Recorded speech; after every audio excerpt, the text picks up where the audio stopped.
Good morning students, BA final की political science की online class में आप सबका स्वागत है।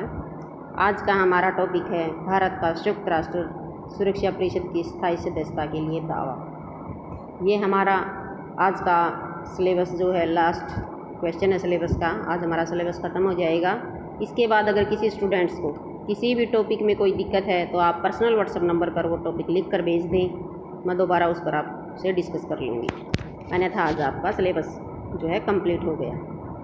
तो आज का हमारा टॉपिक है ये लास्ट, संयुक्त राष्ट्र संघ में सुरक्षा परिषद की स्थायी सदस्यता के लिए भारत जो दावा कर रहा है वो कहाँ तक उचित है। भारत संयुक्त राष्ट्र का एक मौलिक सदस्य है जो कि संयुक्त राष्ट्र के सैन फ्रांसिस्को सम्मेलन में एक देश के रूप में शामिल हुआ था। चाहे इसमें भारत स्वतंत्र राष्ट्र नहीं था, परंतु फिर भी वो इसके मौलिक सदस्यों के रूप में इस बैठक में शामिल हुआ था। संयुक्त राष्ट्र के सिद्धांतों और उद्देश्यों पर भारत को इतना अधिक विश्वास था कि जब 2 सितंबर 1946 को पंडित जवाहरलाल नेहरू के नेतृत्व में अंतरिम सरकार बनी थी, तब नेहरू ने संयुक्त राष्ट्र के प्रति भारत की नीति का वर्णन करते हुए कहा था कि संयुक्त राष्ट्र के प्रति भारत का व्यवहार सहयोगपूर्ण रहेगा। इस उद्देश्य के लिए भारत संयुक्त राष्ट्र के सभी कार्यों में पूर्णतः भाग लेगा तथा उसकी परिषदों में भूमिका अभिनय करेगा जो भारत को अपनी भौगोलिक स्थिति, जनसंख्या और शांति में विकास के प्रति योगदान के द्वारा अभिनीत करनी चाहिए। स्वतंत्र भारत के पश्चात भारत ने जो विदेशी नीति ग्रहण की उसके मुख्य उद्देश्य भी लगभग यही हैं जो संयुक्त राष्ट्र के चार्टर में इस संस्था के उद्देश्य और सिद्धांत दर्शाए गए हैं। उदाहरण, अंतर्राष्ट्रीय शांति और सुरक्षा स्थापित करना, अंतर्राष्ट्रीय विवादों को शांतिपूर्ण साधनों द्वारा सुलझाना, आर्थिक, सामाजिक, सांस्कृतिक और मानव स्वरूप की अंतर्राष्ट्रीय समस्याओं का समाधान करने के लिए अंतर्राष्ट्रीय सहयोग बढ़ाना, मानवीय अधिकारों और मौलिक स्वतंत्रता के लिए सम्मान विकसित करना आदि संयुक्त राष्ट्र के मुख्य उद्देश्य हैं। 3 नवंबर 1948 को संयुक्त राष्ट्र की महासभा को संबोधित करते हुए भारत के प्रथम प्रधानमंत्री और विदेश मंत्री पंडित जवाहरलाल नेहरू ने कहा था कि इस महासभा में मैं अपने देश के लोगों और अपनी सरकार की ओर से कहूँगा कि हम संयुक्त राष्ट्र के चार्टर में दिए गए सिद्धांतों और उद्देश्यों का पूर्णतः पालन करते हैं और इसकी पूर्ति के लिए हम अपनी योग्यता सहित प्रयत्न करेंगे। भारत को निम्नलिखित आधार पर सुरक्षा परिषद की स्थायी सदस्यता मिलनी चाहिए, क्योंकि कुछ एक शर्तें निर्धारित की होती हैं। जो देश उन शर्तों को पूरा करता है वो देश स्थायी सदस्यता के लिए दावा कर सकता है। तो क्या भारत उन स्थायी सदस्यों के लिए जो शर्तें निर्धारित की गई हैं उनको पूरा करता है, ये हम देखेंगे कि भारत विश्व का सर्वाधिक आबादी वाला देश है। ये पिछले क्वेश्चन में हमने वो शर्तें पढ़ी थी, तो वो शर्तें ये देखो भारत पूरी कर रहा है या नहीं। भारत में कुल जनसंख्या का 1/5 भाग निवास करता है। भारत विश्व का सबसे बड़ा लोकतांत्रिक देश है। संयुक्त राष्ट्र द्वारा की गई प्राय सभी पहलकदमियों में भारत ने सक्रिय भूमिका में भाग लिया है। भारत ने संयुक्त राष्ट्र संघ के झंडे के नीचे कई देशों में शांतिपूर्ण स्थापना के लिए अपनी सेनाएं भेजी हैं। भारत विश्व में तेजी से उभरती एक आर्थिक शक्ति है। भारत ने नियमित तौर पर संयुक्त राष्ट्र संघ के बजट में अपना योगदान दिया है।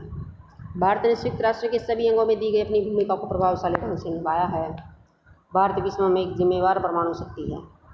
उपरोक्त वर्णन से स्पष्ट है कि भारत में विश्व की कुल जनसंख्या 1/भाग निवास करता है। दुनिया का सबसे बड़ा लोकतांत्रिक देश भी है।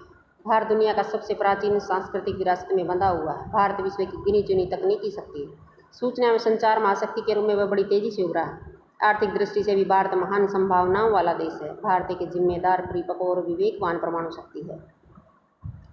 भारत की शक्ति, सैन्य शक्ति शांति प्रिय और गैर राजनीतिक है। भारत लंबे समय से अनाक्रमण की नीति पर चलता रहा है। भारत ने संयुक्त राष्ट्र के अनेकों शांति मिशनों पर अपनी सेना भेजी है और उन सेनाओं ने उस दायित्व को बहुत गंभीरता से निर्वाह किया है।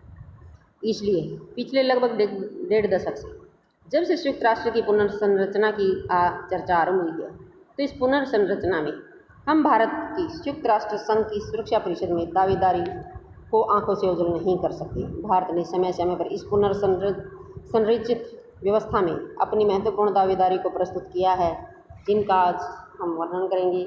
सबसे पहले कि किस ने देखेंगे कि किस ने प्रयास किया है, किस टाइम हुआ है, किस ने प्रयास किया है, कौन सी सरकार ने ज़्यादा महत्वपूर्ण प्रयास किए हैं, ये हम सब डिस्कस करेंगे। सबसे पहले श्री पी.वी. नरसिम्हा राव के प्रभाव में। ये 1991 में कांग्रेस की जो सरकार बनी थी उस टाइम प्रधानमंत्री होते थे। तो संयुक्त राष्ट्र सुरक्षा परिषद की न्यूयॉर्क शिखर बैठक जनवरी 1992 में बुलाई गई। इस बैठक को संबोधित करते हुए भारत के भूतपूर्व प्रधानमंत्री श्री पी.वी. नरसिम्हा राव ने सुरक्षा परिषद के विस्तार और उसे और अधिक लोकतांत्रिक बनाए जाने के भारतीय दृष्टिकोण को प्रस्तुत किया था। उनका मत था कि संयुक्त राष्ट्र के सदस्यों की संख्या लगभग 4 गुना बढ़ जाने के कारण इसकी सुरक्षा परिषद के सदस्यों की संख्या भी बढ़ जानी चाहिए। संगठन के विस्तार की दृष्टि से यह संख्या 25 से 30 होनी चाहिए, क्योंकि विश्व में अनेकों क्षेत्रीय शक्तियों का उदय भी हुआ है जो कि क्षेत्रीय स्तर पर सुरक्षा परिषद महत्वपूर्ण भूमिका अदा कर रही है, या फिर आर्थिक और संसाधनों की दृष्टि से महाशक्ति के रूप में उभर कर सामने आए। भारत ने अपने इस सुझाव को लिखित तौर पर 1 जुलाई 1993 को संयुक्त राष्ट्र के महासचिव डॉक्टर बुतरस गाली को उपलब्ध करवाई। भारत बार बार यह मांग करता रहा कि स्थायी सदस्यता का चयन निष्पक्ष आधार पर हो। इन मापदंडों में जनसंख्या, अर्थव्यवस्था का आकार, अंतर्राष्ट्रीय शांति व सुरक्षा को बनाए रखने में अंशदान और अक्षमता शामिल होगी। नंबर 2 पर है संयुक्त मोर्चा सरकार की प्रियतम।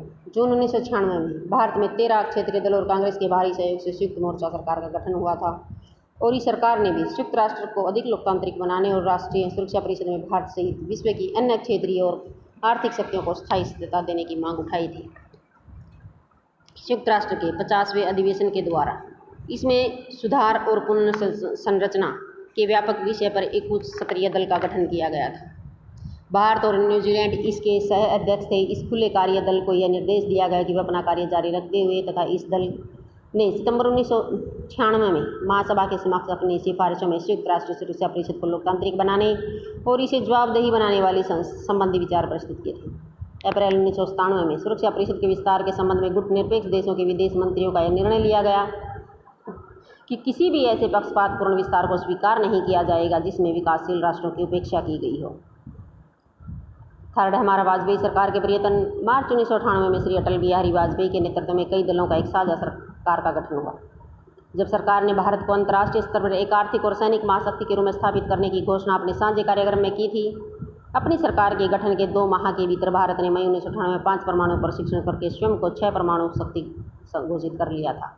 संयुक्त राष्ट्र के 73वें सम्मेलन को संबोधित करते हुए श्री वाजपेयी ने कहा था कि परमाणु परीक्षणों का उद्देश्य किसी राष्ट्र को डराना या धमकाना न होकर भारत पर संभावित परमाणु आक्रमण से सुरक्षा का प्रयत्न है तथा स्वयं को एक परमाणु महाशक्ति के रूप में प्रस्तुत करना है।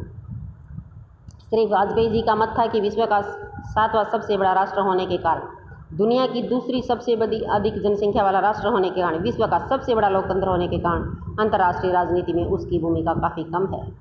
संयुक्त राष्ट्र को सहस्त्राब्दी सम्मेलन में एक घोषणा पत्र जारी किया था। इस घोषणा पत्र में पर 150 अध्यक्षों ने अपनी सहमति प्रकट की थी। घोषणा पत्र में पारित प्रस्ताव में सदस्य देशों ने विश्व में शांति की स्थापना, सुरक्षा, निशस्त्रीकरण और गरीबी उन्मूलन की दिशा में संयुक्त राष्ट्र के चार्टर के उद्देश्य के अनुरूप एकजुट प्रयास करने और संयुक्त राष्ट्र सुरक्षा परिषद के विस्तार पर अपनी राय दी थी।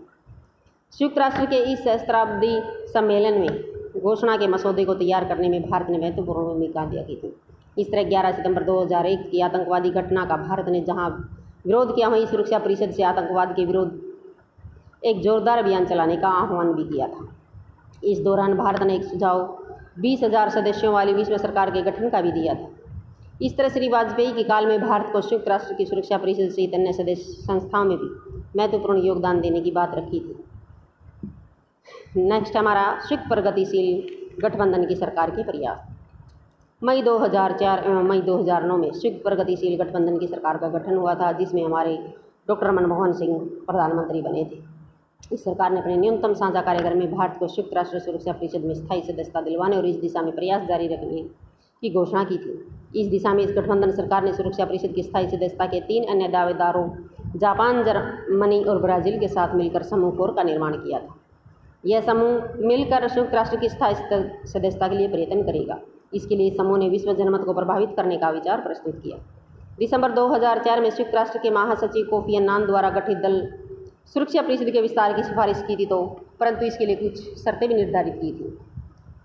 समिति ने 2 विकल्प प्रस्तुत किए थे, या तो 6 स्थायी सदस्य बना दिए जाएं जिन्हें वीटो पावर न मिले, या 8 स्थायी सदस्य बना दिए जाएं और हर साल में उनकी सदस्यता का नवीनीकरण। भारत सहित अन्य 3 देशों ने इस प्रस्ताव को अस्वीकार कर दिया। भारत बिना वीटो पावर के स्थायी सदस्यता का इच्छुक नहीं था।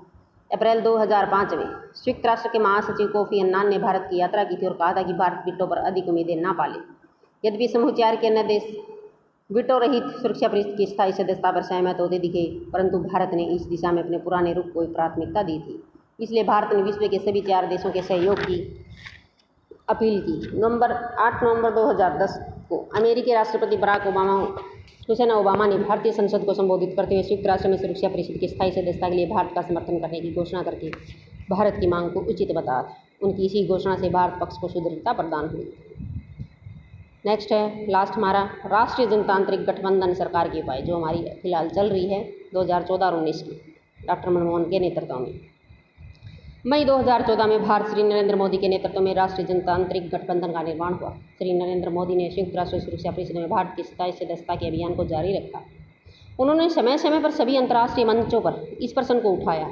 सितंबर 2015 में अपनी अमेरिका की यात्रा में उन्होंने संयुक्त राष्ट्र की महासभा में बोलते हुए इस मुद्दे को जोरदार ढंग से उठाया और इस संबंध में जापान, जर्मनी और ब्राज़ील के मुख्य अध्यक्षों से मुलाकात की। यही कारण है कि अभी अधिकांश देश भारत के दावे का समर्थन करने लगे हैं। संक्षेप में भारत सुरक्षा परिषद के अस्थायी और स्थायी दोनों तरह के सदस्यों की संख्या में वृद्धि का समर्थक है। भारत के प्रतिनिधियों का तरक्की पिछले कुछ वर्षों में सुरक्षा परिषद की गतिविधियों के दायरे में वृद्धि हुई है। सुरक्षा परिषद के कामकाज की सफलता विश्व बिरादरी के समर्थन पर निर्भर है। इसी कारण सुरक्षा परिषद के पुनर्गठन की योजना व्यापक धरातल पर बननी चाहिए तथा इसमें विकासशील देशों को उचित प्रतिनिधित्व मिलना चाहिए। भारत इस बात से भली भांति परिचित है कि संयुक्त राष्ट्र की सुरक्षा परिषद में स्थायी सदस्यता का एक प्रतीकात्मक महत्व है। इसे पता चलता है कि किसी देश का अंतर्राष्ट्रीय मामलों में महत्व बढ़ रहा है। किसी भी देश को अपनी इस बढ़ती हुई हैसियत का लाभ उसकी विदेश नीति से मिलता है। यदि वह संयुक्त राष्ट्र की सुरक्षा परिषद का सदस्य बनता है, उसकी साख एक ताकतवर देश के रूप में होगी, जिससे अंतर्राष्ट्रीय स्तर पर उसके प्रभाव में वृद्धि होगी। इसलिए भारत संयुक्त राष्ट्र की सुरक्षा परिषद में स्थायी सदस्यता के लिए अपनी दावेदारी को प्रस्तुत करता है। Thank you.